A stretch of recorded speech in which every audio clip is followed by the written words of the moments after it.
7:30. So we're incredibly excited that you are here with us today for our Q&A webinar. And so we'll give everyone a couple of minutes to join in today. And while that is happening, I will go ahead and ground us in some reminders and norms. And then I will hand it off to Hassan to kick us off for today.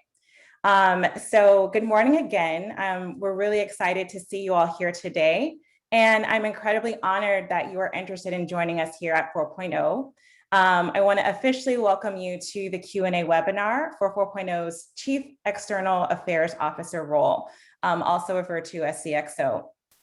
My name is Whitney Washington. I'm a talent director here at 4.0, and just kind of wanted to orient us to the space today as far as some norms for the webinar. So wanted to give a quick reminder that it is a confidential webinar. So you should find that your mic and video is disabled. Also, you don't have the ability to see other attendees. The way that we set it up is to respect the confidential nature of your job search. Towards the end of today's webinar, you can always submit your question anonymously. Around the bottom icon of your screen, you should see an option that says Q&A. Whenever you click into that, make sure that you select the checkbox that says send anonymously, and we'll be able to view your question later and answer it if we have time. And so just wanted to let everyone know that while we're presenting, we won't be actively monitoring the chat or Q&A, but we'll leave time at the end for that. We also want to remind you that tomorrow we have another webinar on Friday at 4:15 Central Standard Time, and we'll aim to answer a different set of questions and also send out the recording for both webinars. So now just grounding us in why we're having the call today. So we know that considering a new organization or career move is a significant change. And in light of that, we wanted to provide insight and information into the CXO role before applying. And we're super excited and just incredibly grateful for the amount of curiosity that we've gotten around this role. So for this webinar, and as well as the one tomorrow, we received over 50 questions from our sign-up form. Of course, we tried our best to identify common themes and questions and pare it down in a way that makes sense. We want to remind you that if your question isn't answered today, don't feel discouraged by that. There are many other opportunities to get your questions answered. Just kind of want to name off a few of those options. After the call today, there will be a follow-up survey where you can submit a question. You can also refer to the FAQs, as well as wanted to mention that candidates at the finalist stage will be able to conduct a mutual due diligence, meaning that while we're talking to your references, you'll also be able to talk with any member of our team and have a one-on-one time to get all of your questions answered. And so wanted to talk us through what you can do after the call today, as well as other resources beyond today's webinar. So once you close out of the session and the session is over, Zoom is going to present you with a screen that says, thanks for attending. Please continue to participate in a short survey. You're going to want to hit the continue button and take about 5 minutes to give us feedback and share any additional questions you may have. Wanted to also remind you that the whole purpose of today is for you to be able to assess whether or not this role is right for you and you can see yourself here at 4.0, which we hope that you do. And so wanted to remind you that the application to apply is due on August the 20th, which is a Friday. As well as after both recordings, both today and tomorrow of the webinar, we will be sending recordings out via email. So no worries about that. And if you're ever interested in just going through some resources and materials, want to go ahead and direct everyone to the 4.0.org/jobs. You're going to be able to see the CXO role posted, as well as many different resources that we put together for this role. That includes the FAQs, the job description, the scorecard, as well as Hassan's intro video that gives a quick overview of himself, our team, as well as the role and our vision of philanthropy.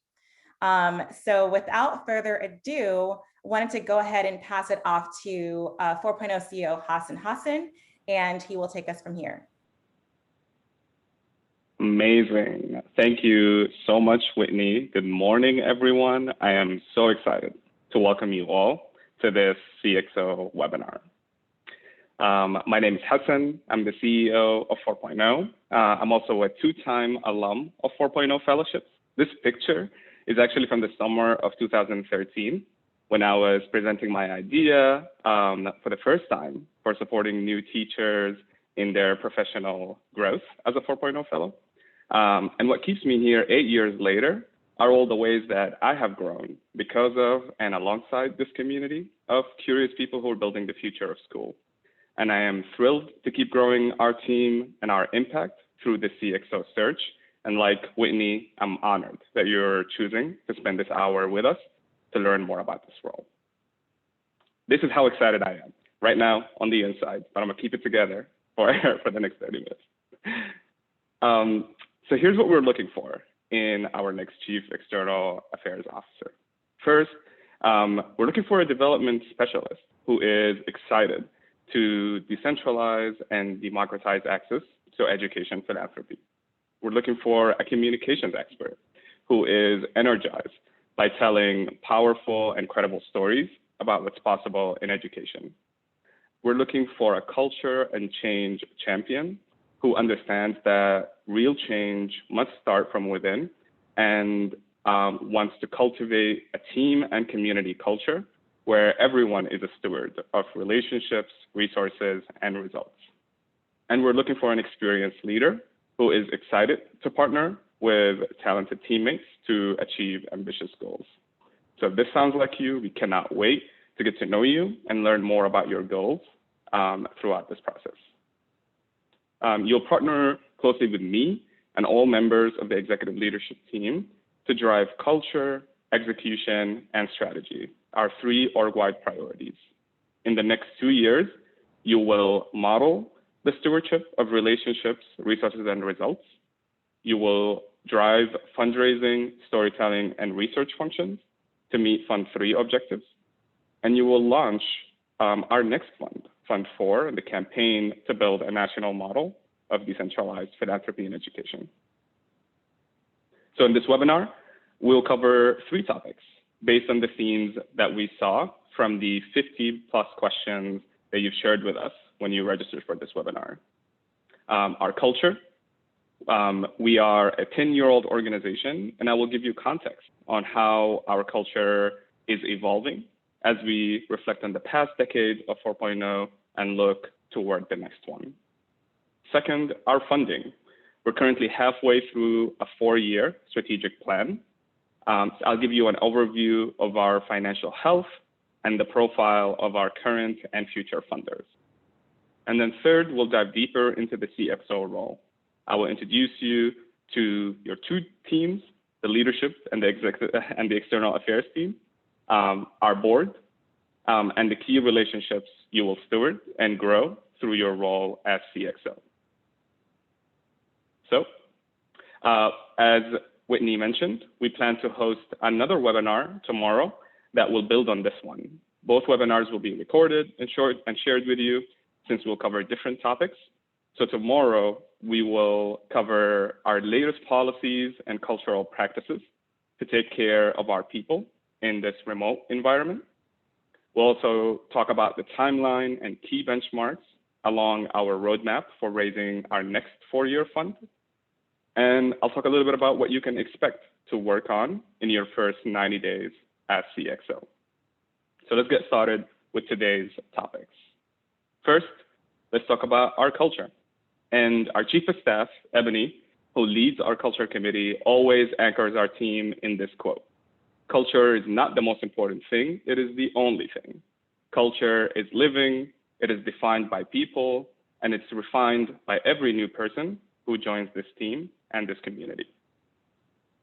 And in 10 years, we've had over 1,000 people join this community. We have gone through multiple chapters of organizational growth over the past decade, each with its own cultural evolution. If you were around 4.0 during the startup years, you probably remember phrases like enlighten hospitality, just ship it, act like an owner. The team was entrepreneurial and the culture was heavily influenced by the ethos of design thinking and lean startup. Similarly, If you were around 4.0 during the scale years, you probably remember the rapid growth of the community, both in numbers and in racial and gender diversity. Equity and transparency became core values as we started to remove barriers in our own programming to expand access. But as the founders we invested in became more diverse, our team struggled to create inclusive experiences and equitable outcomes for our Black, Indigenous, and people of color who are in our fellowships and our alumni community. So in this chapter, our priority is to establish a team and community culture where relationships, resources, and results are stewarded for everyone. We're leveling up our policies and our practices towards operational maturity to build a strong foundation for the next chapter of sustainability. So how are we doing that? We started by auditing our culture. In the first year of Fund 3, we partnered with E.P. Walker and the O4 team to understand the state of our culture through a series of stakeholder interviews that they facilitated. The majority of stakeholders said 4.0's primary strengths were how we invest in early stage entrepreneurs, how we seed power to our alumni, how we innovate, and how we build genuine community connections. However, there were two primary areas for examination that surfaced. The first area was DEI. The makeup of our team did not reflect the racial diversity of our fellows. And our stakeholders said that our team did not have the level of racial literacy that they expected. So the second area was also related to our internal policies, processes, and systems, which were largely informal and inconsistent and did not match the complexity of our work and our organization. We had built a committed and entrepreneurial team that cared deeply about each other and the work, but we were navigating new technical and adaptive challenges as an organization and did not have the expertise in-house to address them. Some of the biggest pain points were in the areas of change management, people operations, and decision-making. Seeing these findings were one of the most humbling experiences to me personally as the leader of the organization. It was hard to look into the mirror, see where I came up short as CEO, and prepare to make some of the toughest decisions that were necessary to shift our culture. So we focused our efforts on two levers to shift the culture from startup to stewardship: rebuilding our team and rebuilding our policies. Rebuilding the team became our #1 priority in year 2 of Fund 3. We needed to bring leaders with lived experiences and the technical expertise to guide our transition from startup and scale towards stewardship and sustainability. So this has been a year-long journey that we expect to conclude by this December. And we're now spending more of our time as a team rebuilding our policies and cultural practices. Our priority over the next year is to reset and establish a clear organizational culture code with supporting policies, processes, and systems for stewardship of relationships, resources, and results. To rebuild the team, we implemented 4 big shifts in our talent strategy. First, a shift from hiring generalists to hiring specialists to meet the emerging needs and fill immediate skill gaps as a result of the increased complexity in our work. Second, a shift from recruiting only in New Orleans to looking nationally beyond New Orleans to expand our talent pool. Third, a shift from in-person work norms to a remote-first work experience to attract and retain talent during and after the pandemic. And fourth, a shift from a white-led and majority white team to a BIPOC-led and majority BIPOC team to reflect the racial diversity of our fellows and alumni and bring leaders with cultural competencies necessary to steward and grow relationships across the community. At the start of Fund 3, we were a team of 10 full-time staff. We were all generalists based entirely in New Orleans, and 40% of the team identified as BIPOC and 25% of directors and above were identified as BIPOC. Today, we are a team of 17 full-time and part-time specialists. 3/4 were hired after the start of Fund 3. Less than a third live in New Orleans, and 2/3 of the team identify as BIPOC, and 70% of our directors and C-suite identify as BIPOC. Our team, over 80% of our team has advanced degrees. We live mostly in the South. 70% of us live across the South. And the majority are still entrepreneurs who have ventures and outside gigs that they manage in addition to their role here at 4.0. And we'll talk a little bit about our flexible culture and some of the policies that make this possible in our webinar tomorrow. Once we hire the CXO, we will have rebuilt the entire leadership team to match the needs of the organization in this chapter of growth. Every member is an experienced change agent who has seen the evolution that 4.0 is seeing for the first time. And beyond the leadership team, our core team members also bring a deep and diverse set of skills and experiences to drive their respective work streams. By December, we expect to reach our goal of having the right specialist at every position across the team. And now we're prioritizing rebuilding our policies and our cultural practices.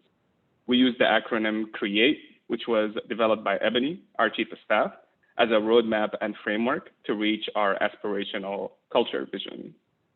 And this is it. 4.0 believes in a culture that is rooted in clarity, where every team member is clear on the aspirational culture code we're working towards as an organization. We are a team that values our culture code, and when we miss the mark, we quickly repair relationships with one another. We operate in an ethical manner in everything that we do, and we ensure that our team has agency and that there is transparency in our processes and decision-making. All of this is built on a foundational belief in equity for all. As a leadership team, we've decided to elevate culture as the #1 priority for the next 2 years. And these org-wide priorities translate to department-level priorities, like the one you see here for the Office of the CEO, as well as individual-level goals. Everyone on the team is expected to contribute to the resetting of our culture code. And during our leadership team meetings, we reset our own norms and adopted rapid and the gradients of agreement as our new frameworks for decision-making. During our all-staff meeting, we read Radical Candor together, and we role-played how we want to receive and give feedback to each other. In the next 3 all-staff meetings, we will complete the same equity learning modules that our fellows complete as part of their fellowship to develop shared language and strengthen our racial literacy across the team. By the end of this quarter, we plan to do another culture audit and check-in to gauge our progress and inform the work ahead. And the work of resetting foundational policies, processes, and procedures extend to the department level. For example, our program team led by Tracy Simone, our Chief Program Officer, designed a clear, robust, and integrated framework for curriculum, coaching, community, and capital. And we recently welcomed our latest class of 150 founders to our first fully virtual fellowship experience.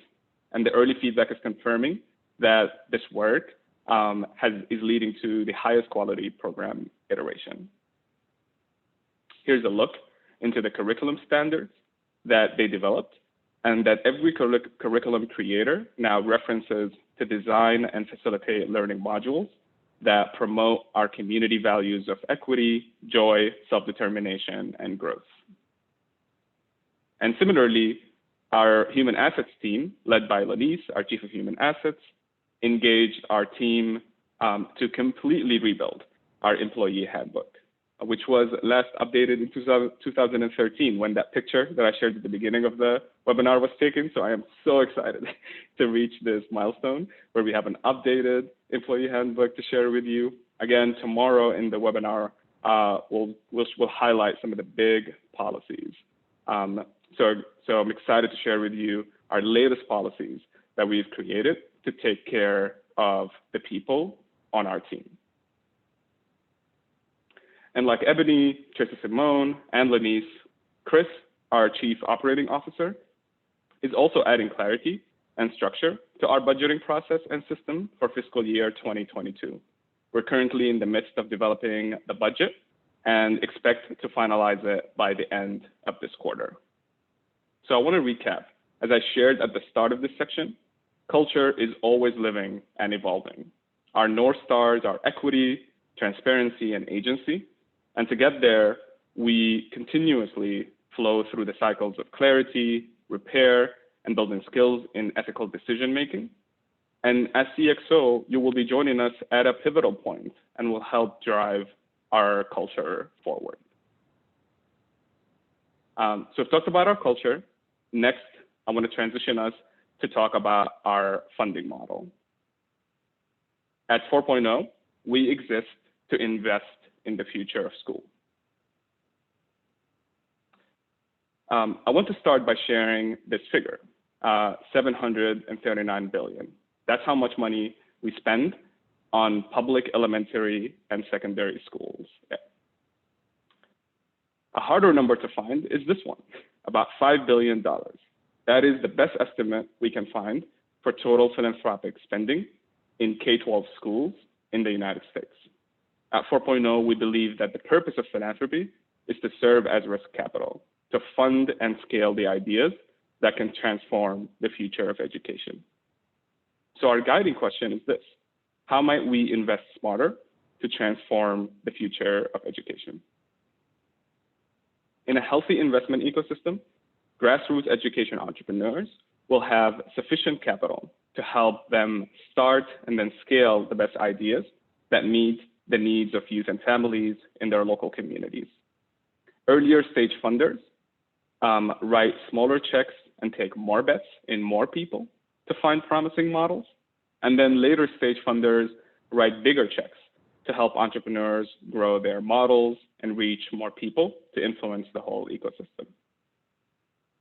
A decade since our founding, 4.0 is the largest and earliest philanthropic investor in early stage education founders. We invest 1 to 4 years earlier in 5 to 10x more people to pilot promising ideas. We partner with amazing downstream organizations who invest additional capital to support our alumni as they grow their ventures. And we raise funds from large national foundations who value the stage we specialize in across the investment continuum, which is the very beginning. At the start of Fund 3, we set a goal to raise $15 million over 4 years based on our annual budget of $3.75 million. And we identified 4 areas where we want to grow our impact: talent development, idea development, ecosystem development, and research development. We defined these key outputs and outcomes to run at and raised funding from our partners based on these metrics. And we raised most of the fund before the start of Fund 3 and reached our goal by the end of year 1 by partnering with these generous funders. Today, we're in a strong financial position. Given the increase in our payroll based on the shift in talent that I shared earlier, we will need additional funding to complete the fund, but we expect to fill the gap through renewals with our current funders. This allows us a 2-year runway to raise our next 4-year fund that will start in July 2023. In our next fund, we want to expand the pool and power of individual, everyday philanthropists in education innovation. We envision a world where families, founders, facilitators, and funders who reflect the diversity of our nation share resources and power equitably. A world where funders write checks with better terms based on trust and shared values with founders. We see Fund 4 as the natural evolution of 4.0 after Fund 3. Our identity will evolve from being the nation's largest and earliest philanthropic investor in early stage education founders to being a democratized education investment community of families, founders, facilitators, and funders.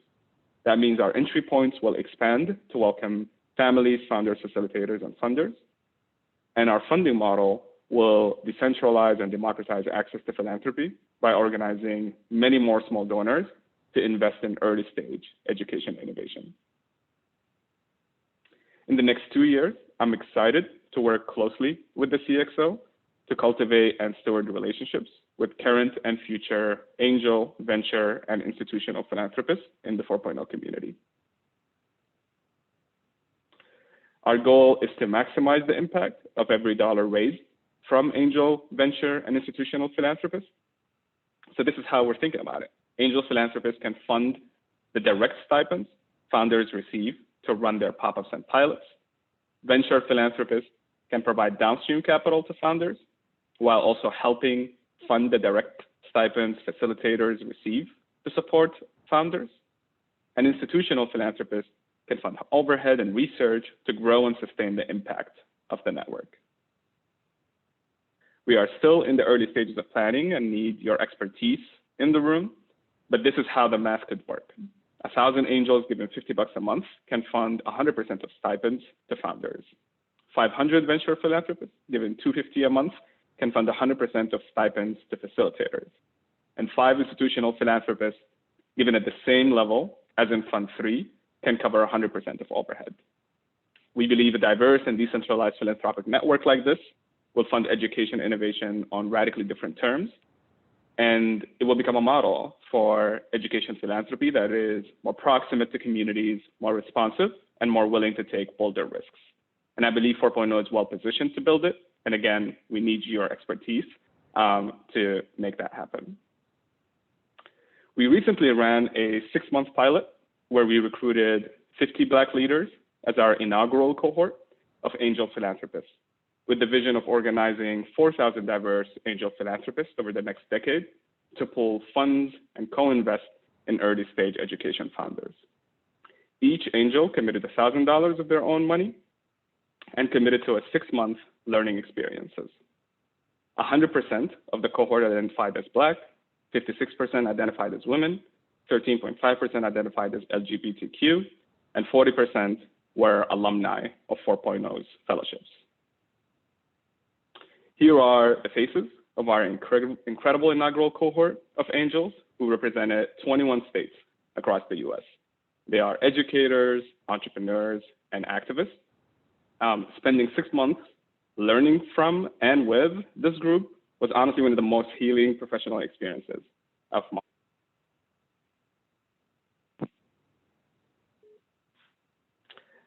life. Each monthly topic had a specific objective and task to help build the capacity of the angels as philanthropists. The cohort learned from these 8 amazing speakers who shared their lived experiences as philanthropists and as investors. And each angel developed their own 20-year vision for equity, a vision for impact through philanthropy, and a personal investment thesis. Here's an example of an investment thesis by Paris Woods.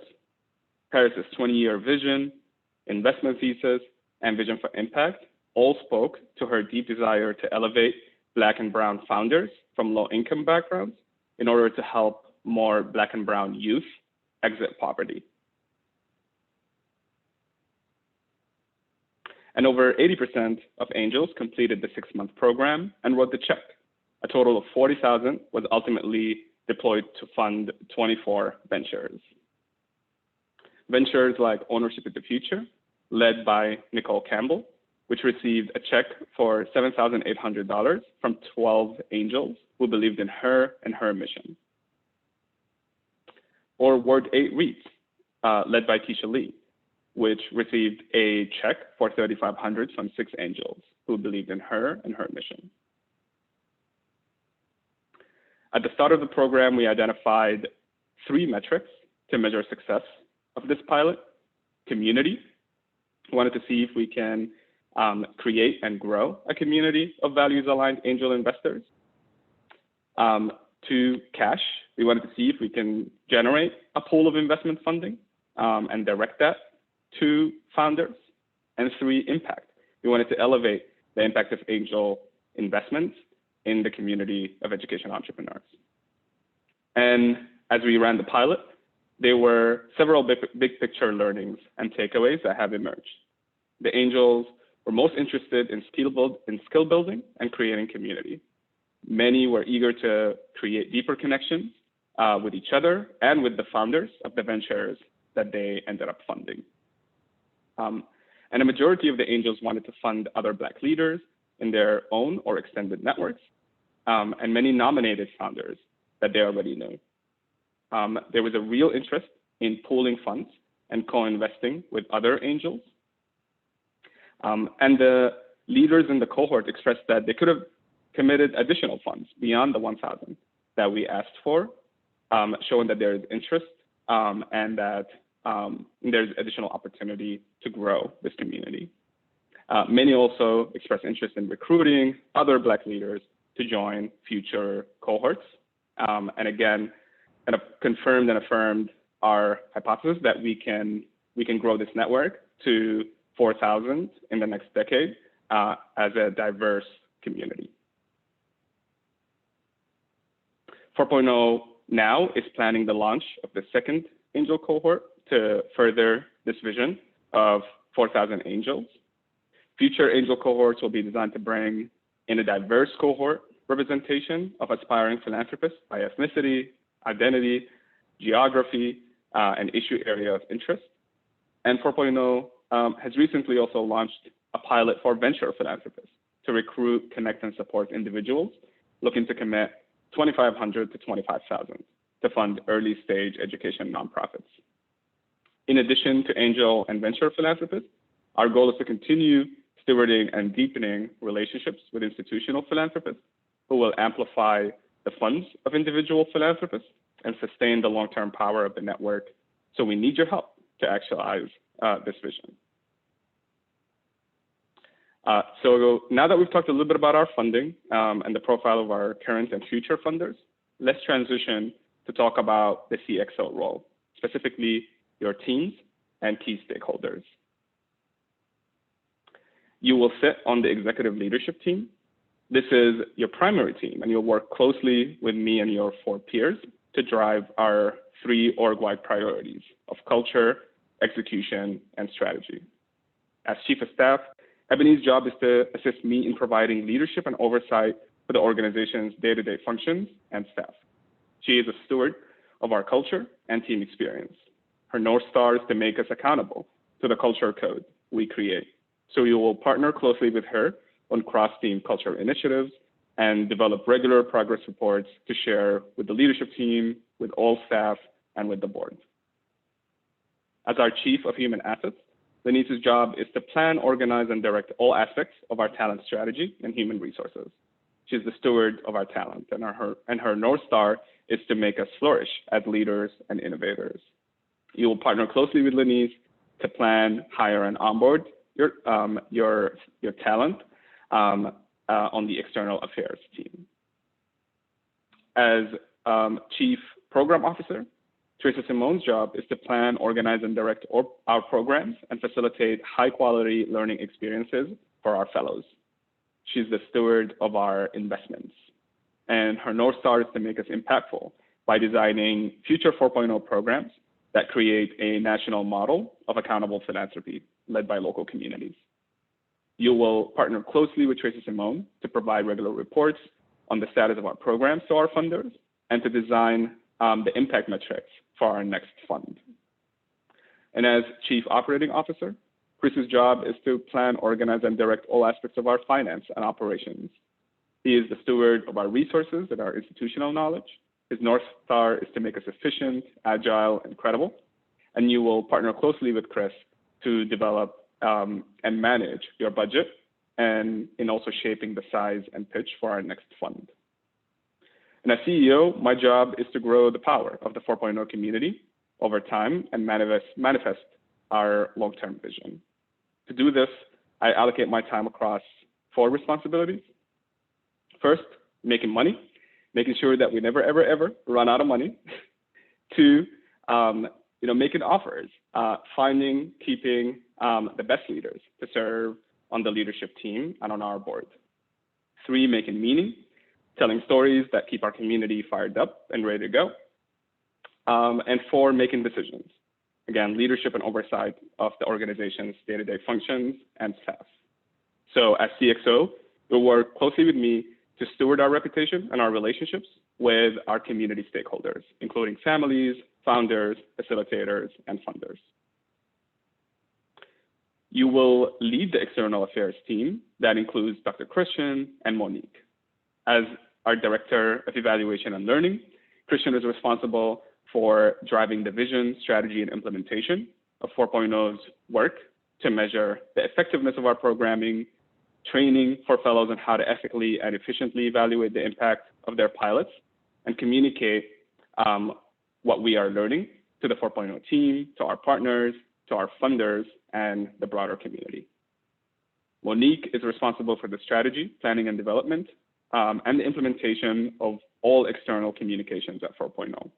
She's currently also responsible for the execution of all of our fundraising efforts, and I expect that we will need to bring in additional capacity on the team to allow her to focus on marketing and communications. So you'll have an opportunity to hire grant writing and fundraising consultants in the short term and plan for full-time staff in the future. This is our current board. Our president is Caroline Hill, the founder and CEO of 228 Accelerator. And our board members also include Aaron Walker, founder and CEO of Camelback Ventures, Alex Cortez, managing partner of the education portfolio at New Profit, James Eustace, the founder of Capitol Restaurant, Rick Hess, resident scholar and director of policy studies at AEI, Tom van der Ark, partner and Learn Capital and the founder of Getting Smart, and me. We expect to welcome 3 to 4 new board members in the next year, and you and I will work closely with the board to recruit board candidates. And as a board, we have 2 priorities to set us up for growth toward our long-term vision. First, we want to capture 4.0's impact from its first decade. Specifically, the board will help oversee 2 of our most high-profile projects to be completed by the end of Fund 3. Our researcher practitioner partnership with the University of Delaware, and the publishing of our first book outlining 4.0's methodology. Both of these projects will live under the CX0's team, the external affairs team. Second, the board will set the vision for our next decade of 4.0. That begins with recruiting new board members with the skills and networks needed for Fund 4, as well as strategic planning, where we're designing the campaign for Fund 4 with our team and the board. As CXO, you will develop messages to speak to all of our key audiences. And in the next 2 years, we'll prioritize cultivating funders for the next fund. So in the next 2 years, you'll manage, steward, and grow relationships with these 5 stakeholders: institutional funders, both current and future; individual donors, including current and prospective angel and venture philanthropists; upstream partners will help us recruit prospective fellows; downstream partners who support our alumni to grow their ventures; and then media and press as we tell the story of the next decade of 4.0. All right, so let's recap what we did today. We covered 3 topics based on the themes we saw from 50+ questions you shared with us when you registered for the webinar. We talked about our culture. I gave you a little bit more context on how our culture is evolving as we reflect on the past decade and look toward the next one. We talked about our funding. I gave you an overview of our financial health and the profile of our current and future funders. And we talked about the CXO role. I shared with you a little bit more about your two teams, leadership and external affairs, our board, and the key relationships you will steward and grow through your role as CXO. And again, as a reminder, we plan to host another webinar tomorrow that will build on this one. Both webinars will be recorded and shared with you, again, since they cover different topics. And as a preview, you can expect to hear more about the latest policies and cultural practices to take care of our people in a remote environment, the timeline and key benchmarks along our roadmap for raising Fund 4, and what you can expect to work on in your first 90 days as CXO. Thank you, and I'm excited to get to meet you through this process. And with that, back to you, Whitney. Awesome. Thank you so much, Hassan, for taking us through that wonderful content. I hope everyone found it super insightful and informative. I know that we have about 5 minutes left. I know we're looking to wrap up at around 11:15. It looks like we have 3 anonymous questions that were submitted in the queue. I know from just looking through a lot of the questions submitted, we have a lot of curiosity around the board. So wanted to read out this question to you, Hassan. When you talked about board priorities, are those for the board to complete, or are they for the 4.0 team to complete, but directed by the board? Great question. These are the goals, the priorities for the board to complete. So they were crafted really by the board to clarify what we're going to work on in the next 2 years. Awesome. Thank you for that. And we got a question a little bit earlier in the webinar, so I'm going to read that one off to you. It says, are you the fiscal sponsor of your founders? Great question. Short answer is sometimes. You know, there are opportunities with founders depending on the type of venture that they're running, where they're located, if we're the right fit, you know, to be the fiscal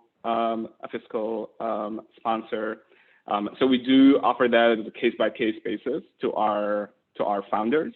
However, because we invest in 150 teams every year, and these teams are, again, across the country, they have typically amazing access to organizations that are more local and more aligned with the type of support that they need.